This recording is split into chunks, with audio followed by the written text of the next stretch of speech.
नमस्कार मेरे प्यारे साथियों, मैं नितिन गुप्ता एक बार फिर से आप सभी का स्वागत करता हूं आपके अपने यूट्यूब चैनल गुरुकुल इंडिया पर। आज बात करेंगे कुछ इम्पोर्टेंट तथ्य की जो कि आपके सभी एग्ज़ाम के लिए बहुत ज़्यादा महत्वपूर्ण है। ठीक है, तो बिल्कुल वीडियो के अंत तक ज़रूर बने रहेंगे और एक एक पॉइंट नोट करते हुए चलेंगे। तो आज बात करें आएंगे, देखिए, प्रधानमंत्री स्वास्थ्य सुरक्षा योजना के विषय में आज चर्चा करने वाले हैं। ठीक है, तो बिल्कुल ध्यानपूर्वक समझेंगे। देखिए, लॉन्च की बता दें कि लॉन्च जो हुआ था ये आपके इस योजना की घोषणा आपकी क्या हुई थी, वर्ष 2003 में हुई थी। तृतीयक स्वास्थ्य सेवा अस्पतालों की उपलब्धता से जोड़े असंतुलन को दूर करने और देश में चिकित्सा शिक्षा में सुधार के लिए की गई थी। ठीक है, कितने में, 2003 में। याद रखेंगे, अगर पूछ ले कि जो प्रधानमंत्री स्वास्थ्य सुरक्षा योजना है वो कितने वर्ष मतलब कब स्टार्ट हुई थी, तो आप कहेंगे 2003 में हुई थी। ठीक है, वो किस लिए हुई थी कि जो चिकित्सक हैं, ठीक है, स्वास्थ्यकर्मी हैं, उनको अस्पतालों से जोड़ने के लिए। ठीक है, जो जैसे कह सकते हैं आप कहीं दूर है तो उसको वहीं पर जो एक कह सकते हैं चिकित्सालय खोलकर वहाँ पर उस चिकित्सालय से उस चिकित्सक को जोड़ने के लिए ये क्या गया योजना चालू की गई थी। ठीक है, जो हमने अभी पढ़ा है। अब यहाँ पर बात करेंगे, देखिए, नोडल मंत्रालय। तो स्वास्थ्य और परिवार कल्याण मंत्रालय, इसके दो घटक हैं। आप भी कौन से हैं, आप भी सबसे पहले जानेंगे। एम्स जैसे संस्थानों की स्थापना करना, विभिन्न राज्यों में सरकारी मेडिकल कॉलेज का उन्नयन करना। चलिए और देखते हैं हम क्या है कि प्रत्येक मेडिकल कॉलेज के उन्नयन की लागत केंद्र और राज्य दोनों द्वारा वहन की जाती है। अब याद रखेंगे, समझ लेंगे। देखिए, जो मेडिकल कॉलेज है उसकी जो लागत होती है वो केंद्र और राज्य दोनों द्वारा वहन की जाती है। ठीक है, स्वास्थ्य सेवा क्षेत्र से संबंधित अन्य पहलें, देखिए अब यहाँ पर देख लेंगे। इससे संबंधित आपकी और जानकारी ले लेते हैं। क्या है कि प्रधानमंत्री स्वास्थ्य सुरक्षा निधि योजना जो है आपकी, यह निधि स्वास्थ्य एवं शिक्षा उपकर से प्राप्त single non lapsable research fund है। क्या है, याद रखेंगे, single non lapsable reserve fund है। ठीक है, अब बात करेंगे, देखिए यहाँ पर जो आत्मनिर्भर स्वस्थ भारत योजना थी उसके बारे में चर्चा कर लेते हैं। इस योजना की घोषणा भी केंद्रीय बजट 2021-22 में की गई थी। क्या है, याद रखेंगे, कितने में की गई थी। जो आपका केंद्रीय बजट थी, जो केंद्रीय बजट आपका 21-22 में आया है उसमें इसकी क्या घोषणा की गई थी। अब इस योजना का उद्देश्य क्या है आपका, जो सुदूर हिस्से मतलब जो दूर हैं, ठीक है, अंतिम मील तक हैं, उनमें क्या प्राथमिक माध्यमिक और तृतीयक देखभाल स्वास्थ्य प्रणालियों की क्षमता विकसित करना।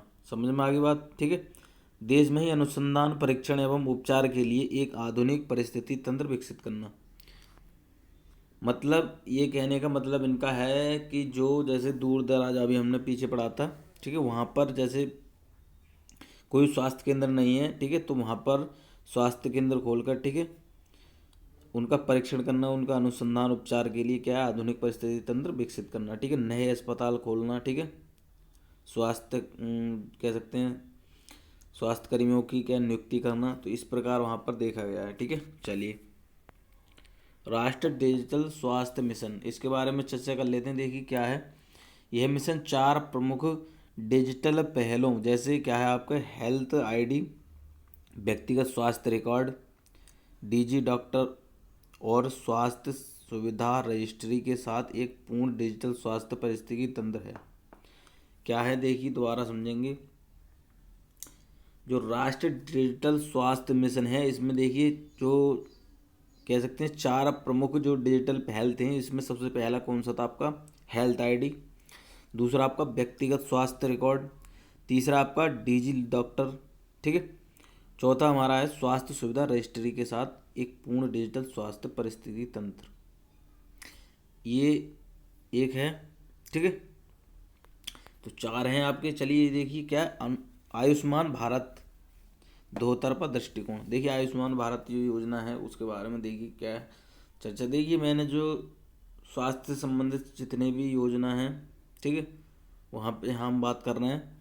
तो स्वास्थ्य देखभाल सुविधा घरों के करीब सुनिश्चित करने के लिए स्वास्थ्य और कल्याण केंद्रों का निर्माण, जो कह सकते हैं जो स्वास्थ्य देखभाल सुविधा घरों के करीब जो सुनिश्चित करने की बात कही गई थी, जैसे स्वास्थ्य कल्याण केंद्रों की, वो किसके किसके अंतर्गत गई थी? आयुष्मान भारत योजना के अंतर्गत कही गई थी। ठीक है, चलिए बात कर रहे हैं कि स्वास्थ्य देखभाल से उत्पन्न होने वाले वित्तीय जोखिम से गरीब और कमजोर परिवारों की रक्षा के लिए प्रधानमंत्री जन आरोग्य योजना का निर्माण। अब ये याद रखेंगे, देखिए क्वेश्चन आपका बन जाएगा कि स्वास्थ्य देखभाल में उत्पन्न होने वाली वित्तीय जोखिम से गरीब और कमजोर परिवारों की रक्षा के लिए कौन सी योजना लागू की गई थी, या कौन सी योजना चालू की गई थी? तो क्या है? प्रधानमंत्री जन आरोग्य योजना, ठीक है, का निर्माण किया गया था। ये याद रखेंगे, ठीक है, नोट करेंगे। बात करेंगे राष्ट्रीय स्वास्थ्य नीति 2017 के अंतर्गत क्या हुआ था। तो इस नीति का उद्देश्य था सभी लोगों को सुनिश्चित स्वास्थ्य देखभाल उपलब्ध कराना। नोट करते हुए चलेंगे। और क्या है आपका, साथ ही साथ बदलते सामाजिक और आर्थिक, तकनीकी और महामारी परिदृश्यों से उत्पन्न चुनौतियों के समाधान का प्रयास करना। किसका? आपका राष्ट्रीय स्वास्थ्य नीति 2017 के अंतर्गत, ठीक है, क्या है, जो भी महामारी है या सामाजिक आर्थिक तकनीक जो भी आपकी कह सकते हैं, तो उसमें क्या है, जितनी भी चुनौतियां हैं उनके समाधान का प्रयास करना। ठीक है, कोई भी कमी है या कुछ भी देखने को मिल रहा है तो उसका क्या है, निर्धारण करना। बात करेंगे कि प्रधानमंत्री भारतीय जन औषधि परियोजना। ठीक है, देखिए आज हम बात कर रहे हैं कि जो स्वास्थ्य से संबंधित बातें होती हैं, जो तथ्य होते हैं, उन पर चर्चा कर रहे हैं। तो क्या है, प्रधानमंत्री भारतीय जन औषधि योजना, इसके अंतर्गत क्या हुआ था, देखिए चर्चा कर लेते हैं। तो इस परियोजना के अंतर्गत क्या हुआ था कि जन औषधि केंद्रों को गुणवत्ता एवं प्रभावकारिता वाली महंगी ब्रांडेड दवाओं के समतुल्य जेनेरिक दवाइयों को कम कीमत पर उपलब्ध कराने के लिए स्थापित किया गया। जो आपने देखा होगा कि जो अलग अलग जो मेडिकल खोले गए हैं, मतलब विभिन्न अलग अलग जगहों पर, जहाँ पर आपको दवाई जो है अन्य मेडिकल की अपेक्षा जो सस्ती मिलती है, ठीक है, और बढ़िया मिलती है, ब्रांडेड मिलती है, उसके लिए क्या आपका ये मैं दिखा दूं, प्रधानमंत्री जन औषधि परियोजना थी, वो चालू की गई थी। ठीक है, याद रखेंगे। अगला है हमारा राष्ट्रीय स्वास्थ्य मिशन। इसकी बात करेंगे तो क्या है, इस मिशन को भारत द्वारा कितने में, आपके वर्ष 2013 में राष्ट्रीय ग्रामीण स्वास्थ्य मिशन और राष्ट्रीय शहरी स्वास्थ्य मिशन को मिलाकर शुरू किया गया था। नोट करेंगे।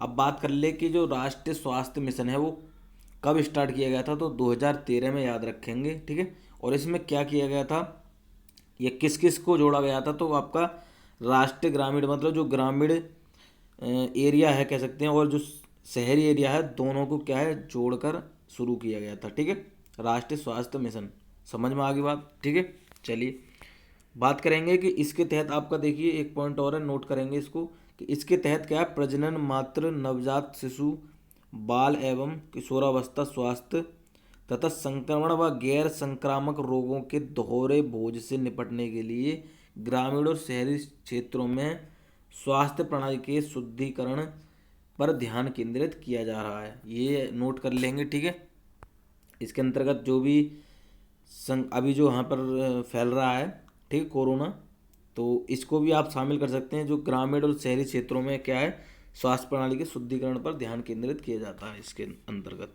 तो साथियों आज के लिए इतना ही रखते हैं। ठीक है, मिलते हैं कल ऐसी और अच्छे तथ्य के साथ, पूरी डिटेल के साथ। ठीक है, तो वीडियो देखते रहिए। जो साथी चैनल पर पहली बार आए हैं और किसी भी कम्पिटिटिव एग्जाम की तैयारी कर रहे हैं, चैनल को सब्सक्राइब कर लेंगे। अगर वीडियो अच्छी लगी तो वीडियो को लाइक ज़रूर करेंगे और अपने सभी साथियों के साथ शेयर ज़रूर कर देंगे। ठीक है, तो जुड़े रहिए गुरुकुल इंडिया के साथ। मिलते हैं अगली वीडियो में। वीडियो देखने के लिए बहुत बहुत धन्यवाद।